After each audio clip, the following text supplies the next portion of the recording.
Okay, guys, welcome back to the 10th and final key knowledge dot point of this third and final outcome of Unit 3. So the last key knowledge dot point of Unit 3 before we move on to Unit 4.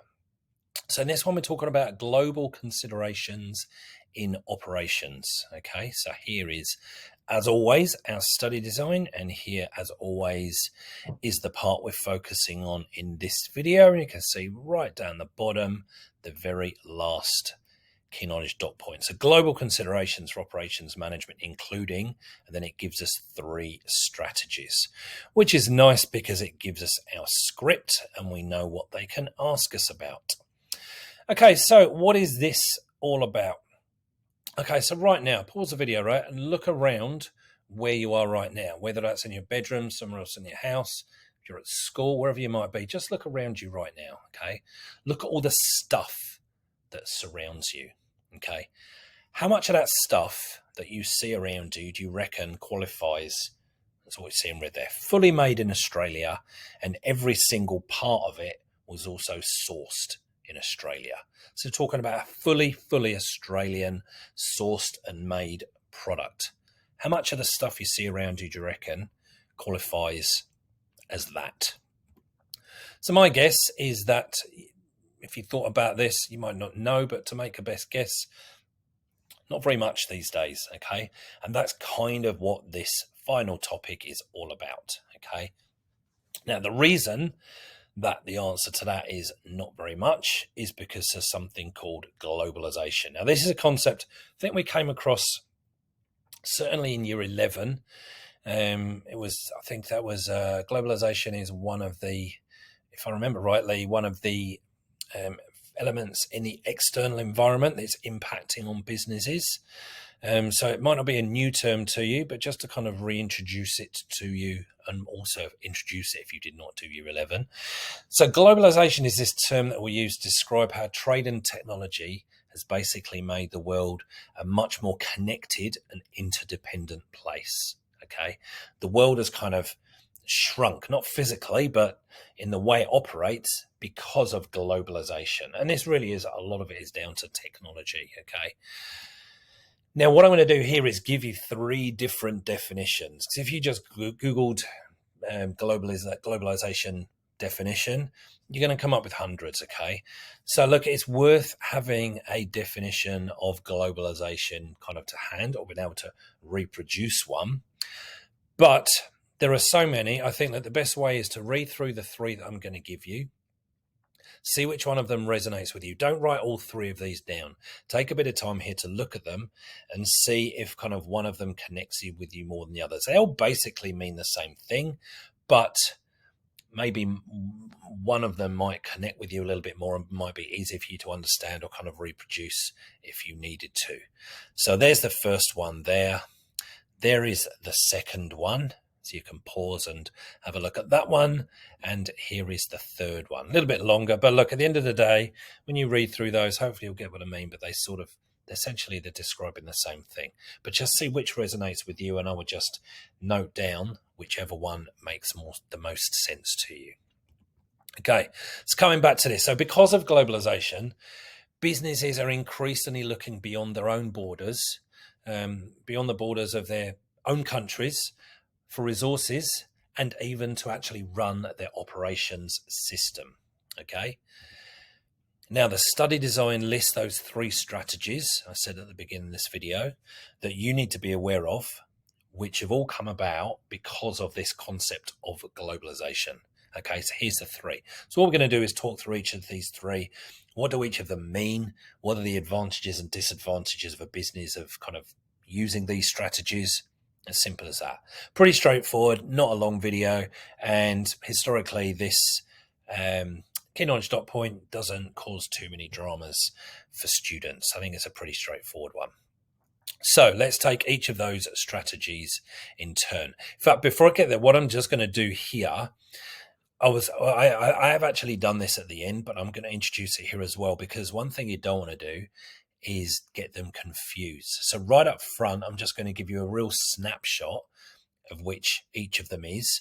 Then I'll go into a bit more detail. Then we'll come back to this snapshot again at the end, just so you completely understand how they differ. I mean, also you need to know how they're similar, but I'm just going to put out there now very quickly what each of these strategies is, and then we'll kind of come back and look in a bit more detail at them. So global sourcing of inputs, okay? All that means is you actually make your product or produce your service here in Australia, but you source some of your inputs or some of the resources that you're using from overseas. Okay. So you make it here, but some of the stuff you're using is coming in from overseas. That's global sourcing of inputs. Overseas manufacture is where you actually produce your product or your service outside of Australia, basically by setting up some kind of production facility overseas. So now we're actually making overseas. And then global outsourcing, this is a little bit different. So now what you're doing is getting another external business, so a completely different business to your own. Because we're talking about global outsourcing, it means overseas. You could also do outsourcing. And actually here is where some students get confused, or not get confused, but what they write doesn't quite make sense. They talk about outsourcing being getting an overseas business. Outsourcing could be within Australia as well. Okay, you can outsource aspects of your business to another business within Australia. That's just outsourcing, but don't confuse that with global outsourcing. And global outsourcing is what we're talking about here, because we're talking about global considerations. Okay, so you're going to get another business based overseas to perform some of your activities. Now that might be your accounting function, your IT function, your sales function, customer support. It might be something like that, not central to the core of your business.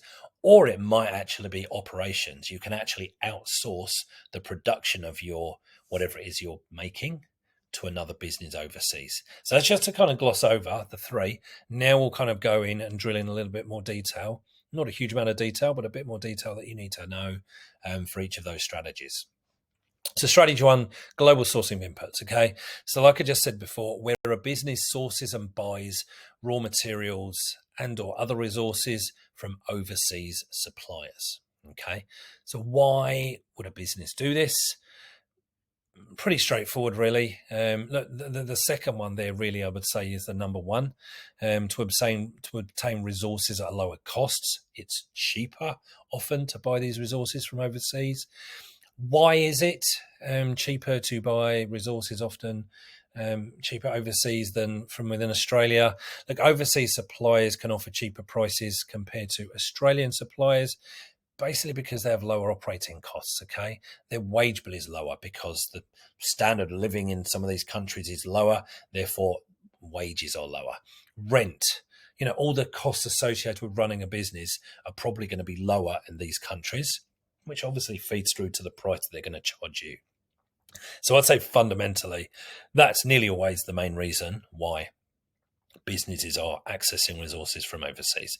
Look, the second reason, it might be that the resources you're looking for are actually only available in the other country or in certain other countries. That resource is not available within Australia, so you have no choice but to source it. But I would say, probably 9 times out of 10, it's about cost. Okay. Now, just some considerations. Okay, if this is a strategy that the business is thinking of doing, because it's not always maybe as straightforward as it might first seem. You might go, okay, these resources are so much cheaper to bring in from China or from India or wherever it might be. But you need to think about this first, okay, before you kind of jump in and make that decision. Some of those considerations would include things like this. Okay, now the resources might be cheaper, but you obviously then got to get them sent back down to Australia. So once you account for the extra delivery costs that you're going to incur, which obviously are going to be greater than if you were sourcing them locally, are they still cheaper? Okay, so you need to kind of add that into the equation. Don't just go, X product costs, $10 here, we can get it for $8 in Australia, because if it then costs you more than $2 to get it shipped down, then actually you're behind anyway. So that's something you need to kind of take into account. Then think about the environmental impact of delivering over greater distances. Now, this comes back to social responsibility. We looked at that in the last key knowledge dot point, and we did talk about how, creating a larger footprint if you're bringing things in from further afield So is that going to be a consideration? Are you going to think about the social responsibility of bringing stuff in from overseas? Third one there, how ethical and socially responsible are those overseas suppliers? Again, touched on in the last video, if you're going to deal with suppliers who are overseas, how are you going to know about how, their ethical treatment of employees, for example? If at some point, you have a supplier and the business is that business is sort of ultimately shown to be socially irresponsible, your business can be tarred with the same brush. Even though it's not your business, they're a supplier you deal with. You need to be very careful about suppliers that you deal with. And it can be hard to know when they're based overseas what their real kind of stance on CSR and ethical treatment of employees actually is. So something else to think about. And then finally, some government regulations about importing and exporting, tariffs and quotas that might apply. You can't just buy and sell anything at will from and to overseas. You need to bear in mind these things. So just to explain what tariffs and quotas are, tariffs are basically just taxes. They've got to be paid to the government for specific imports and exports. Okay, so therefore that increases the cost. So if you are importing some resources upon which the government has placed a tariff, that increases the cost of those resources. So that's part of the equation you need to think about when you're trying to work out if they're actually cheaper to source from overseas than from locally. And quotas are basically limits that governments set, or governments do this on international trade, on the physical amount of a particular product that can be imported and exported. So again, you need to look at if there is a limit on the amount of stuff that you can bring into the country. And again, this is all checkable via the government websites, but again, it's something else you just need to think about. It's a consideration that you need to kind of take into account before you just kind of jump into this, let's access all our resources from overseas. Okay, so the advantages of global sourcing of inputs: source resources not available in Australia, access cheaper resources. Those two I've kind of covered off before. And potentially high quality resources. So, okay, there might be different options, but it might be, for whatever reason, but that particular resource, that particular input, a higher quality version of that is available from overseas that is not available from Australia. So again, if you're looking for quality, you get it from wherever you need to get it from. So there's three advantages, okay? Like I said, the middle one there probably is the main one that most businesses are doing it for, but the other two are equally valid. Disadvantages. Look, if you're going to be dealing with businesses overseas, I guess there could be potential language communication barriers. Look, I think these days, so many of these countries now to set up, they have English speakers. There's also technology which can help with this. I'm not sure this is such an issue as it was at one time, but it's something you might be able to use. Potential difficulties arising from different time zones. Again, how much of an issue that really is these days, but that's one that's often put out there as being a potential disadvantage of, having to deal with overseas businesses. The quotas and tariffs I was just talking about, that might impact the feasibility of actually doing this. The problems with having the full understanding of suppliers' business in terms of social responsibility, already talked about that one. Potential issues with deliveries coming in from overseas. So I've put the EG car industry of early 2023. Look, there's a lot of cars which are sat out on ships or even docks overseas, which cannot be delivered to Australia because there were some issues with customs here or border force here not being happy with the cleanliness and potential for bringing in bugs and other stuff. How like when you're in a fly, you're not allowed to bring fruit and veg or anything from overseas. Same kind of an idea. So there's literally thousands of cars floating on ships around Australia at the moment because there were issues about not bringing in contaminants from overseas and having issues with how they're going to clean them up. And it's a big drama. But these are just problems which would not have occurred if the stuff was being made in Australia in the first place. And then CSR issues around carbon footprint being created in, bringing stuff in from overseas, and that also the loss of Aussie jobs, which I talked about previously as well. Okay, so I guess what's interesting there is the number of disadvantages. These lists are not exhaustive. Yeah, they give you an idea Interesting here, the list of disadvantages longer than the list of advantages, but the reality is this is obviously a hugely common strategy, popular strategy, whatever you want to call it, that businesses here, particularly in Australia, use these days. So the number of disadvantages is kind of irrelevant. At the end of the day, business is business. A lot of this is going to come down to cost. If we can source stuff from cheaper overseas, we're trying to be competitive. We're trying to, be as competitive as we can and get stuff for cheaper than our competitors. That's often what it will come down to. So don't be swayed by the fact that there's more disadvantages than advantages. The really big ones are in favor of the advantages.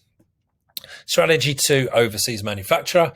So, touched on before, this is when the business actually produces its goods or its services in the country different from the business origin. So in other words, an Australian business actually producing what it produces, whether that be a good or a service in some other country overseas.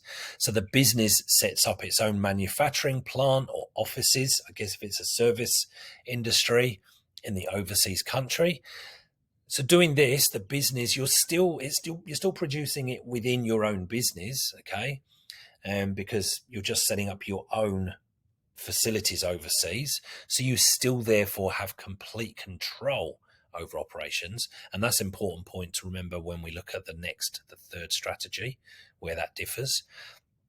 So it still means the business has complete control of operations, can make sure that all of its processes and the quality of goods and all that sort of stuff is maintained, which again is not the case with the third strategy. So why might a business choose to do this? What are the advantages? Again, number one, costs. The cost to set up a facility, the ongoing labour costs, all the other operating costs of running a business are often considerably lower overseas than they would be here in Australia. So again, just comes back to it's cheaper. Okay, we get this. Another couple of advantages. Access to highly skilled employees. Again, look, are there types of employees which are available in that particular country that we do not have access to in Australia? Can't think of any examples, but a potential advantage, I guess. From a social responsibility perspective, provision of employment and income to workers in other countries. Now, that's an interesting one because we normally look at this whole idea of offshoring jobs and sending jobs overseas and all this sort of thing as being a negative social responsibility thing. So others people look and go, oh, look, Aussie jobs are suffering. You're sending it overseas. You're not supporting Aussies. You're not supporting the local economy, blah, blah, blah, blah. It's actually another way to look at that and say, well, these countries, a lot of the people are pretty poor. There's poverty. These are sometimes pretty much third world countries. If not third world, they're certainly not first world. A lot of poverty. And if Western businesses were not doing this, a lot less people would have employment, have an income. So you can actually take the opposite social responsibility view and say, look, we're actually supporting overseas people and providing with employment and jobs that they otherwise would not have. So you can flip that one around. Another possibility here, and this would depend on where your ultimate markets are, so in other words, where you're selling to, possibly close access to your market. So if you are actually an Australian business, but you are selling, most of your customers are based in Asia, if you are actually producing in Asia, ultimately you then are closer to your markets. Okay, so that would completely depend on where your markets are based, who you're selling to, where the predominant location of your customers are. But that's a possibility. It might be the case. Disadvantages: local jobs lost at the expense of the creation of overseas jobs. Again, CSR, and again, that's now taking the flip side again of what I just said about actually creating opportunities overseas. So you can argue that both ways. Again, like before, communication and language barriers potentially. You're now going to have more complex supply chain and logistics involved. So the extra time, expense, and complexities of shipping product back to Australia. And again, that's assuming you are selling within Australia. You might not. You might be a pure, all of your market is overseas, but let's assume you sell within Australia. If you made it in Australia, your supply chain and logistics are going to be much more simple because they're all local. If you've now got to get this stuff back from overseas to Australia, so it just makes all of that much more complex and also expensive. The fourth one there. Look, a bit of a stretch, but maybe not. Look, there's certain countries, I guess, which have poor human rights records, generally speaking, poor social responsibility reputation. And if you decide to do business in that particular country, it can just reflect badly on you as a business. And it might not be that you have done anything wrong or any of the people that you are employing in that overseas location has done wrong. But if there is this just kind of reputation or image, it just can reflect badly on the business. And again, you want to be careful about, how the business is portrayed in the community and society. Anything that kind of looks bad, you've just got to then do a kind of ton of work to kind of overcome that. Okay, so there's some disadvantages. Strategy 3, global outsourcing. So this is the one where you're now transferring specific business activities to a complete other business. And like I said before, because it's global outsourcing, you have to say in an overseas country. You can't just define global outsourcing as transferring business activities to another business. I've seen that a million times. That doesn't get you the mark. That is defining outsourcing, but we're talking about global outsourcing. So a business might choose to globally outsource its online support services to an overseas IT business, its finance activities to an overseas accounting business. And again, if you think about it, remember we said all of this comes about because of globalization, and a lot of globalization is because of technology. All of this is because of technology, okay? And overseas accounting business, because of the way everything's done computerized now, could just as easily do the accounting work as someone based in Australia, okay? Your customer services, your online support, this is all done computerized now, can be just as easily done. And we see, a lot of, Telstra, most of the mobile phone companies, even the energy companies, they have all at some point shifted their customer service, their IT, their call centers offshore. Some of them have started bringing them back, but they've all got involved in this type of a strategy. That is global outsourcing. Now, in those cases, what I was talking about there, that was like subsidiary activities. Okay, it wasn't operations, but a business might even choose to globally outsource the production of its actual product. So actually, outsource its operation system overseas. Okay, so rather than making whatever it is it makes itself, actually get a third party, an established overseas manufacturer, to actually make it for them. And there are a lot of these businesses now located up in Asia, which particularly smaller businesses back in Australia can access. You can, send them a design brief and they can kind of almost make anything, and they'll give you a price. It's much, much more doable now than it was a few years ago, again, because of technology, because of globalization, the fact that we're all much more interconnected than we once were. So the advantage of doing this, again, cost. Okay, all of this comes back to cost. Possible access to overseas expertise. Again, realistically, are you going to find expertise overseas that you can't find in Australia? I don't know, could be an option. Probably a bit more realistic. Look, it allows the business to focus on its own core function. Now, this is not if we're talking about offshoring its operation system. This is more about if we're offshoring, the support services, the OIT, the accounting, customer services, so on and so forth. It just the business is, all of its focus, all of its energy is kind of put into operations. And if you think about right back at the beginning of outcome, the reason for the being of the business, it's what defines the identity. It's really what the business is all about. Okay, all businesses have accountants. They all have salespeople. They all have marketing people. That's not what defines the business. So if a business kind of outsources, and again, I'm going to say globally outsources in this case, these kind of periphery support functions, it allows the business to actually really concentrate, really focus on its core business, okay, producing the product or the service that it is then ultimately selling to their customers. And finally, disadvantages of global outsourcing. Talked before about the amount of control when we were looking at overseas production. Now, because you're now outsourcing to an external business, that you now have a reduced control over those activities. If you were keeping them in-house, you have absolute control over what you do. But if you're now outsourcing them, like, you can have great relationships with these businesses you're outsourcing to and all the rest of it, but at the end of the day, you definitely have less control over what happens in those businesses than if you were keeping it in-house. So there's a possible disadvantage. Again, language and communication barriers, potentially. Anything when you're dealing with overseas, you could argue that one.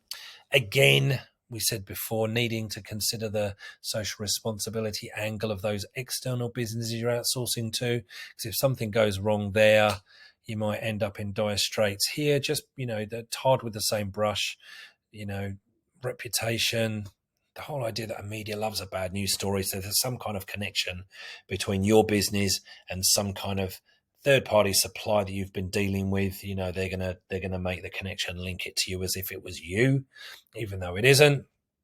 And again, the CSR of not supporting local jobs, we come back to, we see again and again and again. So again, in all these lists, there's a bit of repetition. Be careful in answers. If you're covering a few different areas, you're not repeating your arguments or the points you're using. But yeah, a lot of these can be used across multiple different areas.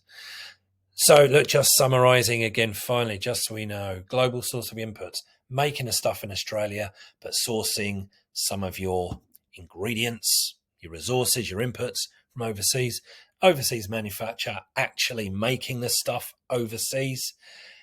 Global outsourcing, getting third-party external business to perform some of your activities, or at least one part of your activities.